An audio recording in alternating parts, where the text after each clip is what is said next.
Students, welcome to Byte Wise tutor.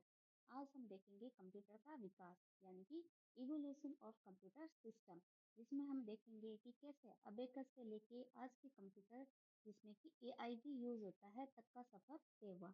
तो सबसे पहले हमारे पास जो स्टार्टिंग के कंप्यूटर थे, शुरुआत के कंप्यूटर थे, वो सिर्फ एक काम करते थे, कैलकुलेशन का। यानी कि पुराने टाइम में जो भी कैलकुलेटर होते थे उन्हीं की कंप्यूटर कहते हैं, क्योंकि कंप्यूटर जो शब्द है वो कंप्यूट से मिलकर बना हुआ है और कंप्यूट का मतलब है गणना करना। यानी कि बेसिक में स्टार्टिंग में क्या था कि जो डिवाइस गणना कर सकते थे उन सबको क्या बोलते थे, कंप्यूटर बोलते थे। कंप्यूटर की शुरुआत कैलकुलेटर में रूप में हुई और उसके बाद आगे उसमें और ज्यादा चेंजेस होते गए और ज्यादा सुविधाएं उसके अंदर आती गई। और आज का कंप्यूटर है जो कैलकुलेशन के साथ साथ डेटा प्रोसेसिंग भी करता है। और ये पूरी यात्रा कैलकुलेटर से लेके आज के जो शक्तिशाली कंप्यूटर है, डेटा प्रोसेसर है, सर्वर्स है या आर्टिफिशियल इंटेलिजेंट युक्त कंप्यूटर है तक का सफर है जो बहुत कम टाइम में पूरा हो गया था। यानी कि ये जो विकास है बहुत जल्दी जल्दी हुआ था। तो सबसे पहले हम देखते हैं कि 500 ईसा पूर्व में एक अबेकस नामक का यंत्र था, जो कि क्या था, आपका एक कैलकुलेटर था। यानी कि ये संख्याओं को जोड़ने के काम में आता था, जोड़ने घटाने के लिए, सिंपल कैलकुलेशन के लिए अबेकस का यूज किया जाता था। ये लगभग 500 बीसी या आज से लगभग 3000 साल पहले आविष्कार हो गया था और इसका उपयोग केवल साधारण गणितीय ऑपरेशन करने के लिए किया जाता था। उसके बाद में 1642 में पास्कलाइन आया। ये भी आपका एक सिंपल कैलकुलेटर ही था जिसमें जोड़ बाकी के साथ साथ गुणा भाग भी किया जा सकता था। इसमें भी जैसे पुराने फोन में डायल्स होते थे वैसे ही डायल लगे हुए होते थे जिनमें 0 से लेके 9 तक नंबर्स होते थे और इन डायल के जरिए हम नंबर को डायल करके आपस में जोड़ बाकी गुणा भाग कर सकते थे। इसके बाद में 1834 में एनालिटिकल इंजन आया। एनालिटिकल इंजन को चार्ल्स बेबेज द्वारा बनाया गया था। ये इंजन आधुनिक कंप्यूटर का आधार माना जाता है और इसी कारण चार्ल्स बेबेज को कंप्यूटर का पिता कहते हैं। इस इंजन के अंदर इनपुट, प्रोसेस और स्टोर और आउटपुट की क्षमता थी। यानी कि ये डेटा को इनपुट लेता था, उस डेटा पर प्रोसेसिंग करता था, उसके साथ में उस डेटा को स्टोर करके भी रख सकता था ताकि उसी डेटा पर और कोई प्रोसेसिंग या कैलकुलेशन करनी है तो वो कर सके। और जो उस प्रोसेसिंग के बाद में हमें रिजल्ट मिलता था उसे आउटपुट के रूप में जनरेट करके देता था। इसके बाद एनालिटिकल इंजन के बाद लगभग 1890 में टेबुलेटिंग मशीन आई, जिसे हरमन होलोरोथिन ने डिजाइन किया गया था। ये मशीन भी सेम थी एनालिटिकल इंजन की तरह, इसमें भी इनपुट, प्रोसेस और स्टोर आउटपुट की सुविधा थी। इसमें इनपुट के लिए पंच कार्ड का यूज किया जाता था। पंच कार्ड एक कागज का टुकड़ा होता था जिसमें अलग अलग जगह छेद बने हुए होते थे और ये छेद क्या होते थे, आपकी कोडिंग या प्रोग्रामिंग होती थी। जैसे हम मानते हैं कंप्यूटर 01 के रूप में काम करता है, तो इसमें जहाँ छेद है वो 0 था, बाकी एरिया क्या था, 1 था। इस तरह से ये क्या है, एक बाइनरी प्रोग्राम होता था जो हम टेबुलेटिंग मशीन को इनपुट के रूप में देते थे।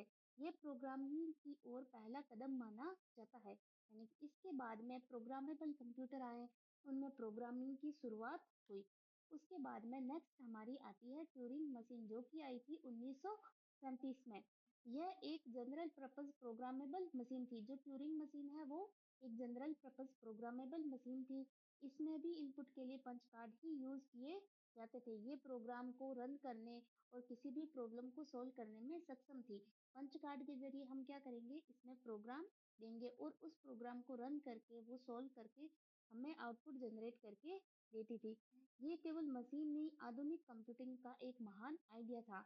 और इसी के बाद जो एलन ट्यूरिंग है, उन्होंने ट्यूरिंग टेस्ट का भी आविष्कार किया था। जिसी कारण जो एलन ट्यूरिंग है उनको हम आर्टिफिशियल इंटेलिजेंस का पिता कहते हैं। ट्यूरिंग टेस्ट क्या होता था, मान लो आपके पास दो मशीन है, दो सिस्टम या दो कंप्यूटर है। एक कंप्यूटर को कोई यूजर ऑपरेट कर रहा है, दूसरे कंप्यूटर में कोई यूजर या कोई इंसान नहीं है, बस उसके अंदर सॉफ्टवेयर है जो कि आर्टिफिशियली इंटेलिजेंट है, वो खुद से ऑपरेट हो रहा है। अगर दोनों कंप्यूटर आपस में बात करें तो जो इंसान जिस कंप्यूटर को ऑपरेट कर रहा है, अगर वो पहचान कर यह नहीं बता सके कि सामने वाले कंप्यूटर पर कोई सॉफ्टवेयर है या कोई इंसान उससे बात कर रहा है, तो उस कंप्यूटर को या उस सॉफ्टवेयर को हम क्या मानेंगे, आर्टिफिशियली इंटेलिजेंट मानेंगे। और इसी टेस्ट के कारण जो एलन ट्यूरिंग है उसको हम कहते हैं आर्टिफिशियल इंटेलिजेंस का जनक या आर्टिफिशियल इंटेलिजेंस का पिता। उसके बाद में हमारे पास आता है 1945 में स्टोर्ड प्रोग्राम कॉन्सेप्ट। इसमें क्या होता है कि कोई भी ऐसी मशीन जिसमें इनपुट डिवाइस हो, एक प्रोसेसिंग यूनिट हो, उसकी अपनी मेमोरी हो और आउटपुट डिवाइस हो, तो ये डिवाइस आपकी क्या कहलाएगी? कंप्यूटर कहलाएगी। स्टोर्ड प्रोग्राम कॉन्सेप्ट यानी कि कोई भी डिवाइस जिसके साथ में इनपुट डिवाइस कनेक्टेड हो, जो इनपुट ले सके, उसको प्रोसेस करे और आउटपुट दे सके, और साथ में उसके पास क्या हो? मेमोरी, जहां पर हमारे रिजल्ट को, इनपुट को स्टोर करके रखा जा सके। ये कॉन्सेप्ट हमें दिया था जॉन वॉन न्यूमैन ने। और ये डाटा और प्रोग्राम दोनों को मेमोरी में स्टोर कर सकते थे, यानी कि जो मेमोरी है उसके अंदर डेटा ही नहीं, प्रोग्राम भी स्टोर किया जा सकता था। और जो एनईएक और एडवेक कंप्यूटर थे वो इसी पर यानी कि स्टोर्ड प्रोग्राम कॉन्सेप्ट पर आधारित थे। और ये पहला बाइनरी प्रोग्रामेबल कंप्यूटर था। जो आपका एनईएक है वो क्या है? वो न्यूमैन के स्टोर्ड प्रोग्राम आर्किटेक्चर को फॉलो करता है और ये पहला बाइनरी प्रोग्रामेबल कंप्यूटर है। यानी कि इस कंप्यूटर को हम अपने हिसाब से प्रोग्राम कर सकते हैं, फिर वो उसी हिसाब से कार्य करेगा। उसके बाद में सन 1947 में आती है जो आपका ट्रांजिस्टर। ट्रांजिस्टर इलेक्ट्रॉनिक रिवॉल्यूशन कहा जाता है, क्योंकि इससे पहले के कंप्यूटर में क्या यूज होता था? वैक्यूम ट्यूब, जिसका साइज काफी बड़ा होता था। वैक्यूम ट्यूब जो पुराने बल्ब होते थे, येलो कलर वाले, येलो लाइट आती थी जिनसे, जिसमें एलिमेंट लगा होता था टंगस्टन का, जिसकी वजह से लाइट होती थी। तो उसी टाइप की ट्यूब्स होती थी। वो ट्यूब्स आकार में बड़ी होती थी और बहुत ज्यादा हीट जनरेट करती थी। इस वजह से जो पुराने कंप्यूटर थे वो काफी बड़े होते थे, और जब भी वो चलते थे तो काफी मात्रा में हीट जनरेट करते थे। इसलिए उन कंप्यूटर के साथ में एसी लगाना मैंडेटरी होता था, ताकि उनको ठंडा रखा जा सके और उनकी जो कैलकुलेशन है या प्रोसेसिंग है वो आसानी से हो सके। तो उसके बाद में जब 1947 के आसपास बेल लैब में ट्रांजिस्टर का आविष्कार हुआ, तो जो वैक्यूम ट्यूब है उनकी जगह हमारे कंप्यूटर में ट्रांजिस्टर्स यूज आने लगे।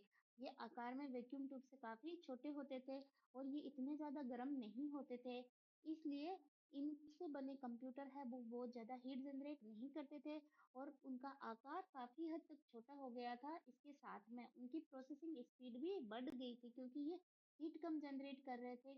इनका मेंटेनेंस इजी था, प्रोसेसिंग स्पीड भी और ज्यादा तेज हो गई थी। इसके बाद में हमारे पास आता है 1970 में आईसी का आविष्कार या आईसी ईरा। इसमें क्या होता है? अब आईसीज बनना शुरू हो जाती है। आईसीज क्या होती है? एक छोटी सी चिप होती है जिसके अंदर सैकड़ों ट्रांजिस्टर फिट हो सकते हैं। तो इस आईसी से क्या होगा? एक छोटी चिप में बहुत सारे ट्रांजिस्टर एक साथ आ जाएंगे, तो एक छोटा सा पूरा एरिया, पूरा छोटे से पूरे एरिया में पूरा इलेक्ट्रॉनिक सर्किट फिट हो जाता है, जिस कारण से कंप्यूटर का आकार और ज्यादा, बहुत ज्यादा छोटा हो गया। इसके बाद में जो कंप्यूटर आए वो काफी छोटे और कॉम्पैक्ट हो गए थे। आईसी इरा में अलग अलग आईसी की टेक्नोलॉजी आई, उनका विकास होता गया और कंप्यूटर का आकार और छोटा होता गया। जो स्टार्टिंग में शुरू में आईसीज आई थी 1970 के आसपास, उन्हें कहते हैं एलएसआई यानी कि लार्ज स्केल इंटीग्रेशन। इसमें एक आईसी या सिंगल चिप पर पूरा सीपीयू या पूरा माइक्रो प्रोसेसर फिट हो जाता था। और उसमें क्या होता था? एक आईसी पर लगभग हजारों की संख्या में आपके क्या थे? छोटे छोटे ट्रांजिस्टर या दूसरे कंपोनेंट्स लगे हुए होते थे। उसके बाद में 1980 में वीएलएसआई आई, वेरी लार्ज स्केल इंटीग्रेशन। उसमें उसी सेम आईसी पर कंपोनेंट्स की संख्या बढ़ गई। अब जो हजारों की बजाय मिलियंस ऑफ कंपोनेंट एक छोटी सी चिप पर लगे हुए होते थे, उससे क्या हुआ? प्रोसेसिंग स्पीड है जो कंप्यूटर की और तेज हो गई, क्योंकि वो छोटी ही आईसी है पर उसमें कंपोनेंट्स बढ़ गए, तो अब उनकी प्रोसेसिंग स्पीड क्या हो गई? तेज हो गई। फिर उसके बाद आई एसएलएसआई यानी कि सुपर लार्ज स्केल इंटीग्रेशन, जिसमें कि 10 की पावर 6 कंपोनेंट एक छोटी सी आईसी पर लगे हुए होते थे। ये बहुत ज्यादा कंपोनेंट्स थे, यानी कि 1 मिलियन कंपोनेंट एक आईसी पर थे। तो इससे आप सोच सकते हो कि कंप्यूटर की प्रोसेसिंग स्पीड कितनी गुनी तेज हो गई होगी। इस तरह आईसी के आविष्कार से कंप्यूटर की स्पीड बढ़ती गई। इसके बाद में मूर नामक एक वैज्ञानिक ने मूर का नियम दिया। उसने कहा कि हर 2 साल में जो आपकी आईसी है उस पर ट्रांजिस्टर की संख्या दुगनी हो जाएगी और इसकी कॉस्ट क्या हो जाएगी? आधी हो जाएगी। तो इसी हिसाब से जो आपके कंप्यूटर का विकास है और तेज होता गया।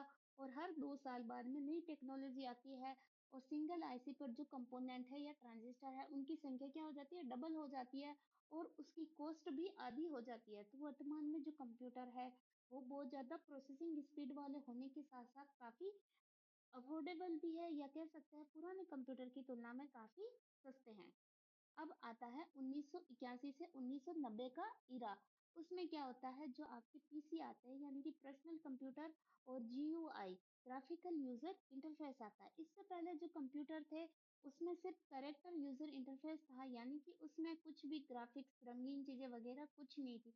उसमें सिर्फ अक्षर थे और नंबर थे, यानी कि सिर्फ हम टाइप कर सकते थे, कुछ चीजें लिख दी है, कोई आइकन वगैरह नहीं था कि जिस पे क्लिक करेंगे कोई मूवी ओपन होगी क्या फोल्डर खुलेगा। उसमें सिर्फ डेटा को प्रोसेस करने का काम होता था। तो सारे जैसे ब्लैक स्क्रीन में व्हाइट अक्षर आपने देखा होगा, जब हम एमएस डॉस वगैरह ओपन करते हैं उसी तरह के थे सारे सिस्टम। उसमें कोई भी कलरफुल स्क्रीन नहीं थी, ना कोई आइकन थे। तो ये 1980 के पहले का इरा था। उसके बाद में जैसे ही जीयूआई आया, ग्राफिकल यूजर इंटरफेस आया, तो अलग अलग सॉफ्टवेयर आए, उन सॉफ्टवेयर के अलग अलग आइकन आए। अब कंप्यूटर को चलाना और ज्यादा आसान हो गया। उनको चलाने के लिए हमें बहुत सारी कमांड्स याद रखने की जरूरत नहीं है, हम डायरेक्ट आइकन पर क्लिक करके काम कर सकते हैं। जैसे हमें किसी फोल्डर को ओपन करना है तो हमें कमांड नहीं लिखनी है, हमें आइकन पे क्लिक करना है, न्यू फोल्डर क्रिएट करना है तो हम माउस की क्लिक से सिंपल कर सकते हैं। पहले क्या था कि आप पूरा कमांड लिखो, आपको न्यू फोल्डर बनाना है तो आपको पता होना चाहिए कि उसकी कमांड है mkdir, वो आप टाइप करोगे तो नया फोल्डर बनेगा। तो जैसे जैसे जीयूआई आया, ग्राफिकल यूजर इंटरफेस आया, आपके कंप्यूटर है जो उनको चलाना और आसान हो गया। अब आम लोग भी आसानी से कंप्यूटर यूज कर पा रहे थे। इसी टाइम 1981 के आसपास आईबीएम ने पहला घरेलू यूजर के लिए पर्सनल कंप्यूटर पेश किया था। ये कंप्यूटर था जो साधारण लोगों के लिए था। इससे पहले जो कंप्यूटर थे कमांड लाइन बेस्ड थे और वो बैंकों में, स्कूल में या रिसर्च संस्थानों में यूज होते थे, आम लोग उनका यूज नहीं करते थे। इसके बाद जो कंप्यूटर आए जीयूआई बेस्ड, वो आम लोग भी यूज करने लगे। और जो पहले कंप्यूटर थे कमांड लाइन बेस्ड, उनमें यूनिक्स और डोस नाम के ऑपरेटिंग सिस्टम यूज होते थे। जबकि अभी जो है ग्राफिकल यूजर इंटरफेस वाले कंप्यूटर है तो उनमें अलग अलग ऑपरेटिंग सिस्टम है, जैसे कि विंडोज है, मैक ओएस है, लिनक्स है, ये सारे ऑपरेटिंग सिस्टम यूज में आते हैं। और उसके बाद 1990 के आसपास WWW यानी कि वर्ल्ड वाइड वेब आया। तो उसके बाद में आपकी वेबसाइट्स बनने लगी। जो वेबसाइट्स वगैरह, इंटरनेट वगैरह हम आज चलाते हैं वो 1990 के आसपास में आया। तो उससे क्या हुआ, आपकी एक जगह से कोई भी जानकारी दूसरी जगह पर, दूसरे कंप्यूटर पर आसानी से शेयर कर सकते हो इंटरनेट के माध्यम से, वर्ल्ड वाइड वेब के माध्यम से। उसके बाद में जो कंप्यूटर आए 2000 आसपास, 2000 के आसपास, उनका आकार काफी छोटा हो गया। जो आपके लैपटॉप वगैरह आने लगे, स्मार्टफोन आने लगे, स्मार्ट वॉचेस आने लगी, स्मार्ट होम, ये सारे कॉन्सेप्ट आए थे 2000 के बाद में। तो अभी जो कंप्यूटर आ रहे हैं वो पोर्टेबल इरा वाले कंप्यूटर है, जैसे लैपटॉप, स्मार्टफोन, टैबलेट। इनका प्रोसेसर छोटा होने के कारण मेंटेनेंस तेज होता है, मेमोरी और हाई स्पीड डेटा ट्रांसफर इनमें होता है। इनकी मेमोरी बहुत अच्छी होती है। अब प्रोसेसर का आकार बहुत छोटा हो गया तो क्या है, छोटे कंप्यूटर बनाना पॉसिबल हो गया। मोबाइल के अंदर छोटा सा प्रोसेसर लगाकर मोबाइल भी आपका क्या है, एक कंप्यूटर है। तो ये चीजें पॉसिबल हुई। जो घड़ी है उसके अंदर कंप्यूटर फिट करना पॉसिबल हुआ, क्योंकि अब आपका जो SLSI, super large scale integration आ गया, जिस वजह से जो आपका प्रोसेसर है उसका आकार क्या हो गया, बहुत ज्यादा छोटा हो गया। और जो अभी नेक्स्ट भविष्य में आने वाले हैं वो है हमारे वियरेबल गैजेट, जैसे स्मार्ट वॉचेस, लेंसेज, हेलमेट्स, जो अभी वर्तमान में चल भी रहे हैं कुछ, और उनमें और अधिक रिसर्च है और उनमें वो बहुत ज्यादा संभावनाएं हैं कि उनका और ज्यादा विकास हो, उनमें और ज्यादा स्मार्टनेस आए, बहुत सारी चीजें और पॉसिबल हो। अभी जो आईओटी का युग चल रहा है, आर्टिफिशियल इंटेलिजेंस का युग चल रहा है। आईओटी क्या होता है, आप ऐसे समझ सकते हो कि आपके घर के अंदर जितने भी स्मार्ट डिवाइसेस हैं उनको आपस में कनेक्ट करें। जैसे कि आजकल जो फ्रिज है, एसी है, कूलर है, ये सारे भी क्या है, स्मार्ट आने लगे हैं। तो आप मोबाइल एप्लीकेशन के जरिए उनको कंट्रोल कर सकते हो। उनका टेम्परेचर है, उनकी स्पीड है, वो सारी चीजें भी कंट्रोल कर सकते हो। ये कैसे पॉसिबल है, आईओटी इंटरनेट ऑफ थिंग के जरिए पॉसिबल है। उसके अलावा आर्टिफिशियल इंटेलिजेंस है, यानी कि आज आप किसी भी मशीन के अंदर एआई इम्बेड कर सकते हो। उससे क्या होगा कि आपकी वो मशीन है वो अपने आप ऑटोमेटिक डिसीजन लेने में सक्षम होगी। वो बाहर के वेदर को चेक करके अपना टेम्परेचर कम ज़्यादा करना है, उसके हिसाब से सेटिंग्स एडजस्ट करने में सक्षम होती है। तो अभी जो युग चल रहा है वो हमारा चल रहा है एआई का युग। और जो हमारा फ्यूचर है आने वाले कंप्यूटर्स का वो भी आपका एआई का होगा। तो इसको हम जो भी हमने पढ़ा है उसको एक समरी के रूप में देख लेते हैं कि 500 बीसी से 1800 बीसी ईस्वी तक हमारे पास क्या है, मैकेनिकल गियर्स वाले कंप्यूटर थे, पंच कार्ड थे, जैसे कि अबेकस है, फास्ट लाइन है, एनालिटिकल इंजन है। ये सिर्फ जोड़ बाकी गुणा भाग इतने ही काम कर सकते थे। इनमें डाटा प्रोसेसिंग वगैरह की सुविधाएं नहीं थी। इसके बाद में 1940 40 में स्टोर्ड प्रोग्राम वाले कंप्यूटर आए जिनमें की वैक्यूम ट्यूब यूज होती थी, जैसे एनिएक है, एडवेक है। इनमें हम प्रोग्राम भी स्टोर कर सकते थे और ये डाटा को प्रोसेस करने में, उसको सेव करने में सक्षम थे। उसके बाद 1947 से 1960 के बीच में सेमीकंडक्टर्स आए, यानी कि आईसीज आई। जो आईसी होती है, इंटीग्रेटेड सर्किट्स, वो सेमीकंडक्टर मटेरियल की बनी होती है। उसी समय हमारे ट्रांजिस्टर आए, ट्रांजिस्टर छोटे होते गए, वो एक आईसी पर फिट होते गए। फिर उसी आईसी पर ट्रांजिस्टर की संख्या बढ़ती गई। उसके बाद 1970 से वर्तमान तक माइक्रोचिप्स। माइक्रोचिप्स यानी कि वो आईसी है जिसमें एलएसआई है, वीएलएसआई है और एसएलएसआई है, यानी कि large scale integration, very large scale integration, super large scale integration. तो इससे क्या हुआ, एक आईसी पर, सिंगल आईसी पर कंपोनेंट्स की संख्या बढ़ती गई। यह आपकी आईसीज है, माइक्रो प्रोसेसर है, आईबीएम पीसी है, स्मार्टफोन है, ये सारे माइक्रोचिप्स के एग्जाम्पल है। ये सारे कंप्यूटर्स है जिनमें माइक्रोचिप्स यूज होती है। अभी जो फ्यूचर और वर्तमान कह सकते हैं हम चल रहा है, इसमें क्या है, एआई और कनेक्टिविटी है, जिसमें कि आईओटी है, वियरेबल गैजेट्स है, जैसे कि आपने सुना होगा ऐसे सनग्लासेस आते हैं, चश्मा आता है जो कि पूरा कंप्यूटर का काम करता है। उस चश्मे के जरिए आप क्या सोच रहे हो उस हिसाब से चीजें सर्च कर सकते हो। जैसे आपकी वॉचेस वगैरह है जो आपकी पल्स वगैरह रीडिंग लेती है, उनके जरिए आप फोन कनेक्ट कर सकते हो, अपने मैसेज वगैरह चेक कर सकते हो, कॉल अटेंड कर सकते हो। ये सारी सुविधाएं हैं और इनके और ज्यादा डेवलप होने के चांसेस भी है। All the best guys.